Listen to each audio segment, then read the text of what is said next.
오늘은 이제 기토의 성전과 환경, 이제 저번 주까지는 이게 기토가 어떤가 이제 요걸 했고요. 이제부터는 이제 기토가 이제 그 가불병정 무기경시 인계 만났을 때, 요때 이제 어떻게 이거를 보느냐. 근데 이건 이제 물상이라는 거는 말 그대로 제가 항상 강조하지만 자연이에요. 자연. 예. 거기 이제 기토가 어떤 모습인가를 보고, 여기다 천간에 가불병정 무기경시 인계를 다 집어넣는데, 어떤 사람이 이제 이런 경우 있어요. 아니, 왜 천간만 집어넣어? 지지는 왜 안 집어넣고? 이 지지도 포함된 거예요. 왜냐면 여러분들이 지지는 지장간 속에 있는 기운이죠. 그죠? 그러니까 그 지지에 있는 그 기운도 천간화해서 본 거예요.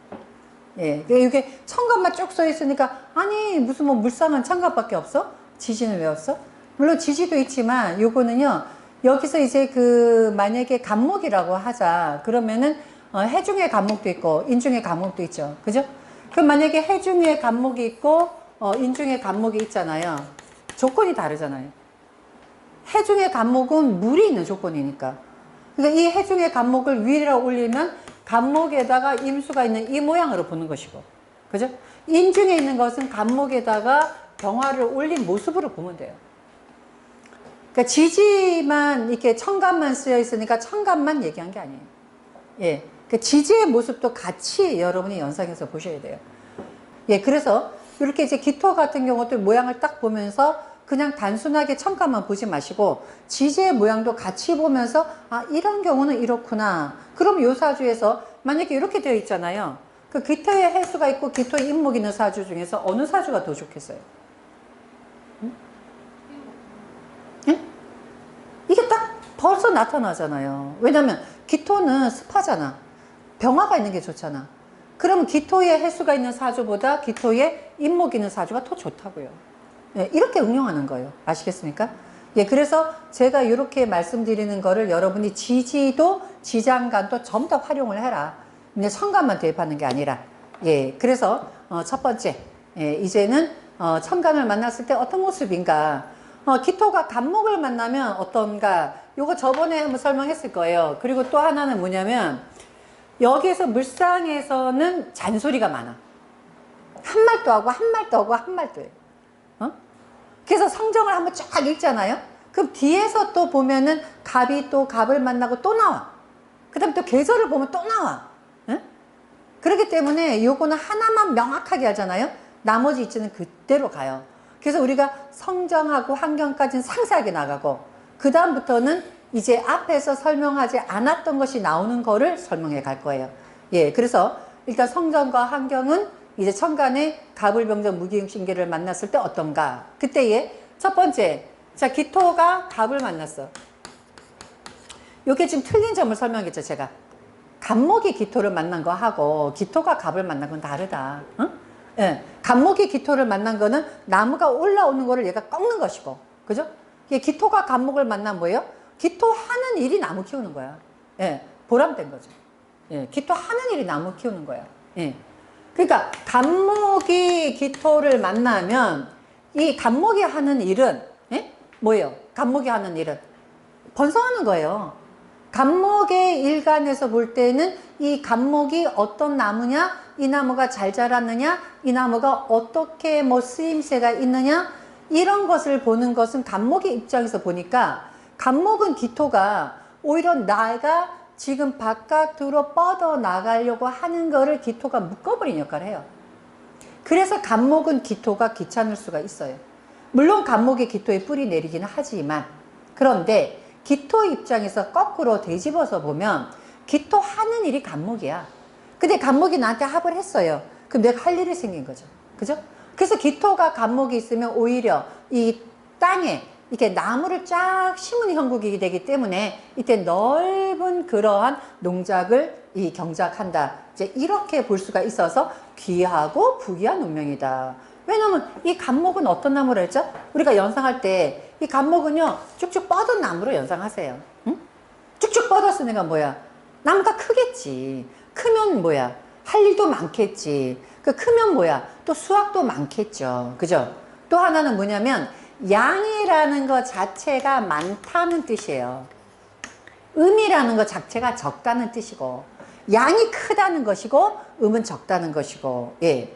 그렇기 때문에 간목은 커. 그러니까 크기 때문에 생산성이 커요. 그래서 간목이 사주가 좋은 역할 하잖아요. 생산성이 아주 커요. 자, 그런데 여기에다 을목을 심으면 어떻게 되겠냐 이거지. 자, 여기에 전제 조건은, 여기에 이 사주에서의 우리가 보는 방법은 다른 거를 감히 안 시킨 순수하게 본 거예요. 응? 우리가 이게 뭐냐면 그냥 순수하게 다른 양념이 들어가지 않은 그냥 그대로야. 예. 우리가 예를 들어서 양념에 따라서 맛이 달라지죠. 그렇지 않아요? 예. 우리가 예를 들어서 뭐 수제비를 한다고 해. 그 수제비에 들어가는 게 뭐 있죠? 뭐 집어넣고 수제비 하세요? 응? 뭐 집어넣어요? 어? 부추? 부추? 수제비에 부추 들어가요?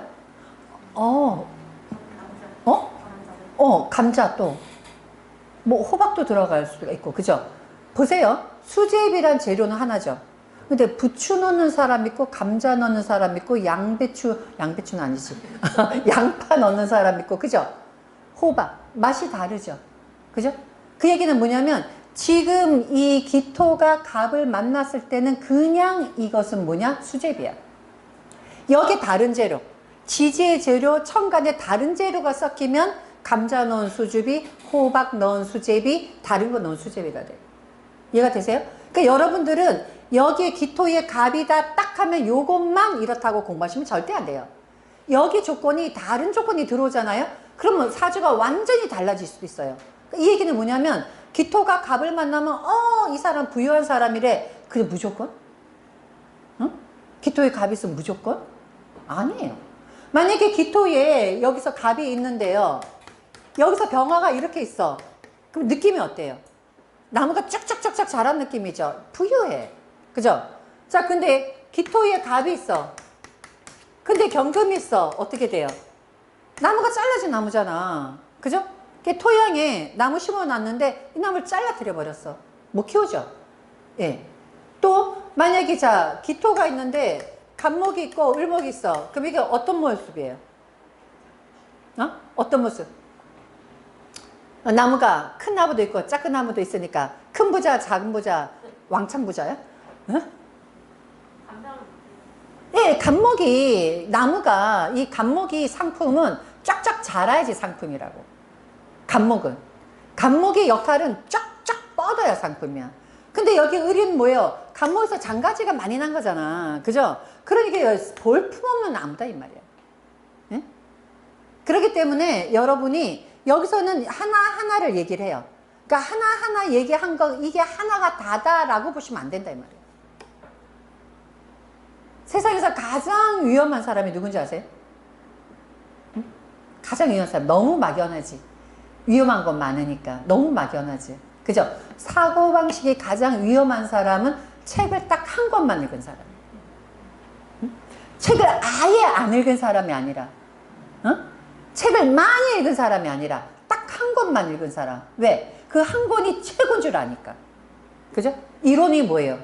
딱 이론에 딱 정립이 되잖아? 이 이론이 맞다고 하잖아? 그러면 역학은 절대 발전 못해요. 역학은 폭이 넓어야 돼요. 수많은 이론을 전부 다 받아들여야 돼. 왜? 그 수많은 이론 속에서 거기서는 사주를 다양하게 볼 수 있는 방법이 있기 때문에 이것도 마찬가지예요. 그냥 기토가 갑을 만났다가 아니라 기토가 갑을 만나면 부자도 될 수 있다야. 부자다가 아니라. 예? 자, 그럼 똑같은 말로 기토가 을을 만나면 어떻게 되냐 이거지. 예? 요거는 요 조건만 얘기한 거예요. 나머지 다른 조건 있으면 다릅니다. 예. 자, 근데 기토가 을을 만났어. 그럼 어떻게 생각해? 을은 뭐냐 이거지. 을은. 예? 을이 뭐야? 새야? 을이 새야? 그래서 들판에 떠도는 새야? 그렇게 봐도 돼요. 아니, 그럴 수 있잖아. 봐. 여기 들판이잖아. 들판에 새가 날아다녀. 그럼 얼마나 외롭겠어. 왜 외로우냐? 앉을 자리가 없잖아. 여러분이 상상력은 무한대야. 이렇게 역학을 하면요, 상상력이 무한대로 뻗어나가기 때문에 저 머리 좋아진다. 그냥 자꾸만 생각해야 돼. 그럼 기토에 을목이 있어. 그럼 자, 이건 어떤 모습이야? 아까 간목은 쑥쑥 자라는 나무야. 그 을목은 어떤 나무야? 을목은 어떤 나무죠? 옆으로 뻗어가지. 뻗어가니까 뭐야? 키가 안 크지. 그죠? 옆으로 뻗어가면 뚱뚱한 사람이 키가 커요? 응? 응.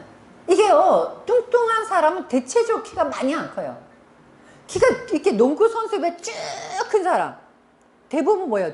삐쭉 말랐지. 그죠? 삐쭉 말랐다니까 이상하네. 예. 그죠? 대부분이 날씬하면 위로 올라가고 뚱뚱하면 옆으로 퍼지죠. 그래서 이게 우리가 간목을 봤을 때는요, 올라가. 을목은 옆으로 퍼져. 그래서 이제 이 나무 자체를 우리가 이제 이렇게 건물로 보기도 하잖아요. 그죠? 간목은 고층이야. 을목은 옆으로 퍼져. 응? 그래서 이게 높은 층이 아니라고. 그래서 건물을 사도 간목은 높은 거 사고 을목은 뭐예요? 옆으로. 그리고 현실적이라 그랬잖아. 상가. 예. 왜냐면 을목이 현실이 현찰이라 그랬죠. 그죠? 그게 돈 나오는. 그래서 뭐야? 상가.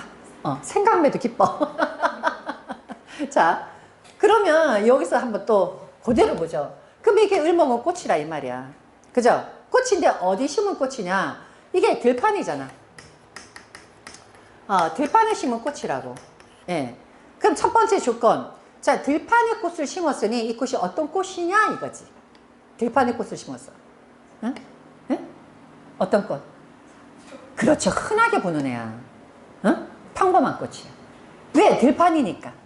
그리고 간목은 그 무토는 높은 데 있고 기토는 낮은 데 있다 그랬죠. 그죠? 그러면 낮은 데 있는 꽃이야. 그죠? 그러니까 낮은 데 있으니까 너무 평범한 거지. 아주 평범한 거지. 그러니까 뛰어난 사람이 될 수 없다는 얘기예요. 응? 자, 그런데 이때는 보시면 얘네들이 어떠한 것을 가지고 있느냐. 기토도 습기를 가지고 있어요. 응? 자, 을목도 습기를 가지고 있어요. 그럼 얘네들이 잘 자라겠냐 이거예요. 응? 예. 이게 을목도 습기잖아. 예. 을목도 습기고, 그 다음 기토도 습기야. 그럼 습기 젖은 나무죠. 습기 젖은 나무는 뭐가 돼? 응? 그 잡초 말고 또 뭐가 돼? 나무가 습기를 잔뜩 먹었을 때, 그럼 우리가 이거 어떻게 상상하냐면, 왜 논이나 이런 데 습기가 쫙 있어. 습기가 있을 때 여기에 이렇게 끼면 그게 뭐야? 이끼가 되잖아. 응? 이끼. 응? 풀도 아닌 것이, 꽃도 아닌 것이, 색깔만, 아주 파란색을, 뭐예요? 녹색이라서 남한테 녹색인 척 하잖아. 그건 뭐예요? 응? 예. 정상적으로 살 수 없는 사람인 거지. 응? 이게 뭐야? 선명한 사람이 아니지. 이끼잖아. 우리가 이끼라 하면 느낌이 어때요? 이끼가 좋나? 이끼가 좋은 단어로 쓰여요? 옛날에 이끼라는 영화 있었는데? 그죠? 어떤 영화였죠? 그게 좀 안 좋은 영화 아니었어요? 그죠? 막 습한 데서 자라는, 우리가 소위 얘기하는 정상적인 생활을 하지 않고 마치 이끼, 왜 습한 데 자라는, 그러니까 이 모양이 기토하고 을목을 딱 보면 아, 습습한 곳에서 자라는 이러한 이끼겠구나 라고 이 사람은 그렇다라고 보시랍니다. 응? 그럼 땅은 땅대로 역할을 못해. 왜? 이끼가 덮어버렸으니까. 그죠? 또 을목은 을목대로 이 꽃이 안 돼. 그래서 뭐예요? 예, 별로 좋은 사주가 되지 않는다. 이렇게 연상을 하시라고요. 그럼 자, 이러한 사주가 되어 있으면 우리가 이 사람은 무슨 직업이다 라고 얘기할 수가 있겠어요? 꽃은 꽃이야. 근데 음지의 꽃이야. 이끼 같은 꽃이야. 꽃도 아닌 것이 꽃인 척을 해. 뭐예요? 응? 우리가 소위 얘기하는 음지에서 생활하는 여자의 사주, 이렇게 볼 수가 있어요. 그죠? 자, 음지에서 생활해. 근데 이 음지에서 생활하는 이 사주가 양지로 나오고 싶어 하겠죠. 그죠? 자, 양지로 나오면 비로소 이것이 뭐예요? 꽃으로 인정이 돼. 이게 뭐하고 똑같으냐? 자, 이렇게 됐을 때 얘가 양지로 나오려면 어떻게 해야 되느냐? 을목이 지금 축축하게 젖어 있잖아. 그죠? 꽃이 피지 못하잖아. 그런데 습기는 충분하다고. 그러니까 뭐가 있으면 돼요? 태양이 있으면 이제 을목이 꽃으로 자라죠. 그래서 이때는 어떠한 것이 되느냐? 이걸로 소설을 쓰라 이거지. 응? 이걸 소설로 쓰는 거예요. 자, 사주를 봤을 때 우리가 이걸 갖고 내가 마치 우리가 단어를 가지고 이렇게 말을 만들어내듯이 이러한 조건이 주어지는 것 갖고 여러분이 사주를 갖고 그림을 그리는 거예요. 그래서 어떻게 되느냐? 만약에 이 사주가 이렇게 되어 있어요. 그러면 요 사주는 뭐예요? 지금 현재 그늘 속에서 피는 꽃이야. 응? 빈소 피는 꽃이야. 그런데 운에서 병화를 딱 만났어. 응? 그늘 속에서 피는 꽃이 햇볕으로 나왔어. 뭐예요? 마치 화력에 있었던 사람이 정실부인이 된 거예요. 이해가 돼요? 네? 어떤 말인지 아세요? 운에서 만나면. 그러면 운에서 만나면 원래 화력에서 핀 꽃인데 운에서 정실분이 된 거잖아. 그죠? 근데 그 운이 사라지면, 화가 사라지면 다시 화력해야 되는 거야. 응? 그런데 요 사주가 자기 사주 안에서 이렇게 태어났어. 응? 그럼 어떻게 돼요? 이런 화력애가 아니다 이 말이야. 응? 왜냐? 태양을 봤으니. 그래서 사주 원국에서 이 사주가 기토가 을목을 만나서 병화를 봤으니 이 꽃이 태양을 봐서 당당한 꽃이니까 이럴 경우는 정실부인이요. 내가 꽃이 아주 이쁘게 피니까 내가 생활하는 모습이 아주 이쁘고 잘 사는 사람이에요. 근데 이 사주가 만약에 병화가 없잖아요. 그러면 이 사람은 사주 원국이 이러니 그늘 속에 사는 사람이야. 근데 이 사람이 운에서 병화를 만나잖아. 요때에 그늘에 햇볕이 들어오니까 지구명의 별이 들어오는 거야. 응? 그래서 원국의 태양이 있는 거하고 원국의 태양이 없는 거하고는 하늘과 땅 차이예요. 원국의 태양이 없잖아요. 그늘진 꽃이. 원국의 태양이 있잖아요. 그늘지지 않은 꽃이. 꽃의 종류가 달라요. 그래서 사주 원국이 딱 정해지잖아요. 그러면 만약에 이런 사주가 병화가 있죠. 이런 사주가 비를 만나. 그럼 이거 뭐야? 꽃은 폈는데 비가 오니까 그때의 햇볕을 못 보니까 그때 조금 시들어 있는 것이야. 응? 근데 만약에 이게 없어. 이게 없는데 물이 있어. 비가 와. 그럼 어떤 꽃이에요? 이끼가 되어 있는데 거기다 비까지 내리니 뭐예요? 이게 씻겨 내려가서 존재가 없어지는 꽃이에요. 그 여러분이 이거를 가지고 사주 원국에 있느냐 없느냐, 사주 원국에 내가 있고 뿌리가 있느냐 없느냐, 이런 것이 굉장히 중요하다 이 말입니다. 그래서 만약에 이 사주에서 이렇게 되었는데 화는 없어. 근데 인목이라도 있어 이 사주에. 그죠? 그 병화라도 가지고 있잖아. 그죠? 근데 만약에 이 사주가 인목 없고 묘목이 있어. 병화도 없잖아. 그죠? 그러니까 뭐예요? 사주 운명의 결이 다르다. 응? 우리가 누구 말 맞다나 그게 뭐예요? 차원이 다르다. 응? 그래서 이렇게 기토가 을목을 만났을 때 병화가 지장간 속이라도 있는 사주와 지장간 속에도 없는 사주와 천간에 나타난 사주와 천간에 드러나지 않는 사주가 이만큼 다양하게 다르기 때문에 그냥 기토가 을목을 만났으면 어떻다라고 단정할 수 없는데 기본은 수제비다. 뭐예요? 기본은 기토가 을목을 만나면 좋지 않다. 왜냐하면 습기져졌기 때문에. 근데 여기다가 다른 양념을 플러스하면은 그 양념에 따라서 맛이 달라진다. 이게 가장 중요한 포인트입니다.